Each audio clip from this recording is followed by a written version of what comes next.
So here's a quick example of how combat will work in the game. You're probably used to, if you've played with miniatures, something like this grid.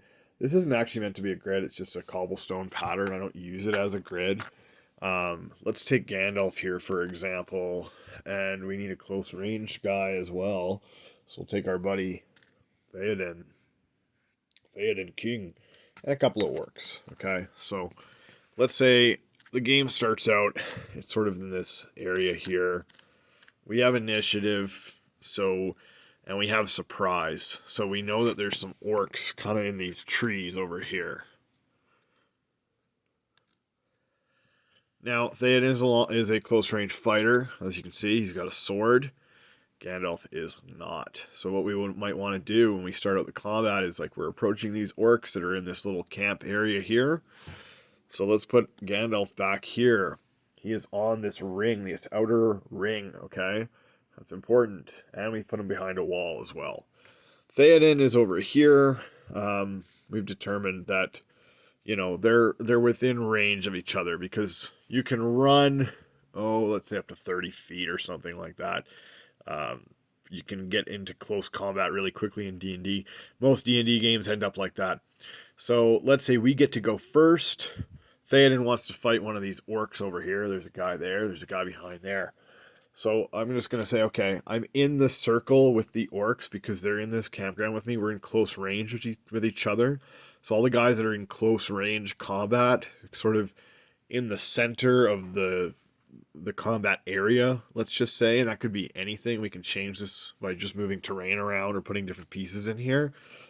I want to go attack this guy here. I don't need to measure. I don't need to do squares because I know, because I'm in the close range zone, I can do close range combat no problem. Gandalf has a sword and he's got a wand, but he's got one spell. He's got a magic missile that he hasn't used for the day. He decides he wants to go hit this orc over here, okay, and help our buddy Theoden out. So he's going to fire off his magic missile. Now, the orc has to run up to get to Gandalf, but Gandalf's in the outer zone. So the orc has to get around this terrain and get in the outer zone to get to Gandalf, so he can go to that outer zone there.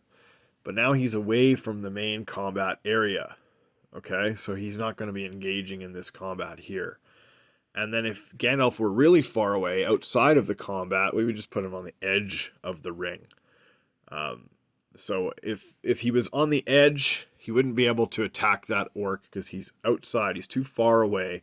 But he could move into the inner ring for one move, and then he could fire his magic missile off after that.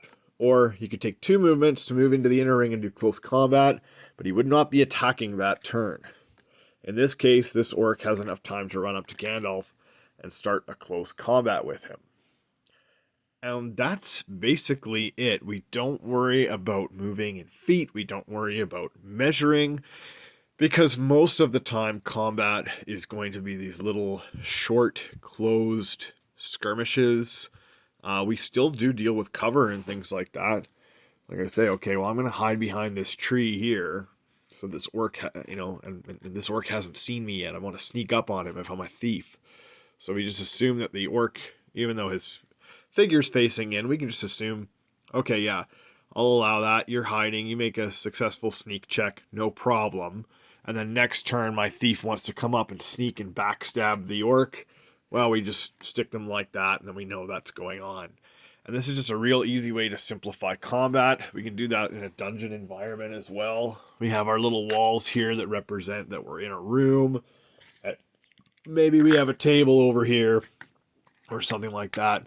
This could, of course, also be like a bar, a tavern. You can set this up as a cave. You can set it up as any way you want. The reason it has this spotlight lighting is because, again, we're treating this like a play stage. I did not come up with this idea, by the way. This is an idea that was come up with by other people before. The creator of Index Card RPG came up with this, but he wasn't the first. There was people before that created this zoning idea. There's been lots of games before that have used it. And it just is a way to simplify combat so we're not worrying about this 1, 2, 3, 4, 5. that is better suited for larger scale combat. So as you can see here, this entire table, this surface is a battle mat that flips to both sides.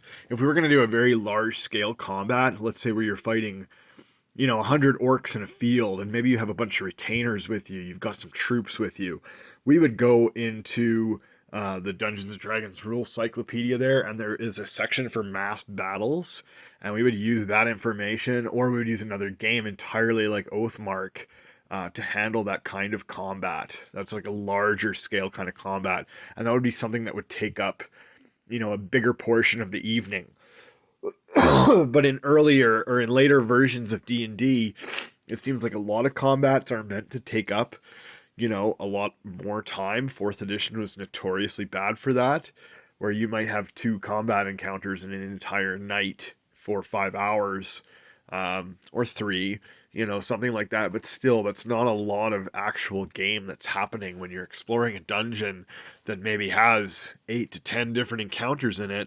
You're not getting very much done in a night, so that's why we're using this system to simplify and speed up the game so that more things can happen.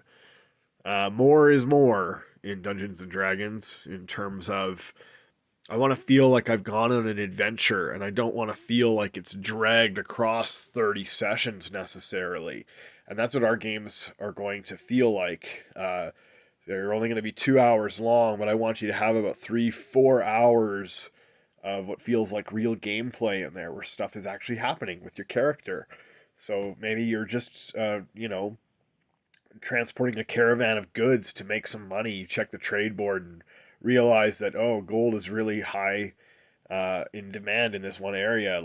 Or bullion or tobacco or whatever it is. Let's transport some of that.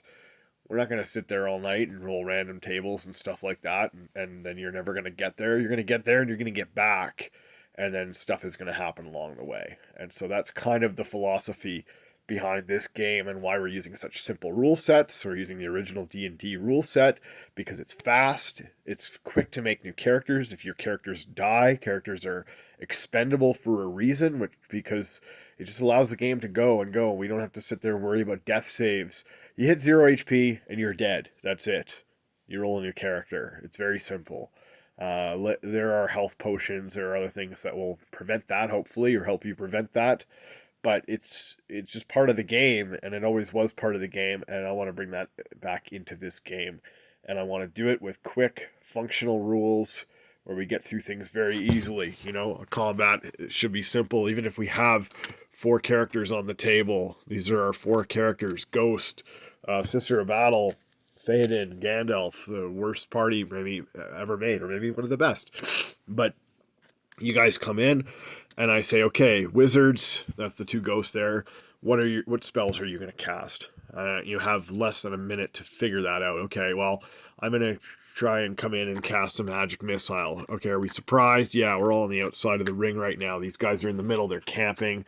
They're kind of minding their own business, but we're going to kill them because we're bastards, and they're just goblins anyway. Who gives a shit? Okay, you guys are going to do that. Yeah, we're going to run an attack. Okay, let's roll surprise. Let's see what we got. 50% chance of surprise. Okay, we're good. We're not surprised. They're surprised. I'm going to run in here and attack this guy here. Boom. I'm going to run in here and attack this guy here. Boom. This one lives. This one dies. Okay, I'm going to come over here, fire my magic missile at this guy. Boom. He's dead now. That's a combat. That's quick. We roll a couple of dice. Things die. Maybe we die. And we have a good time.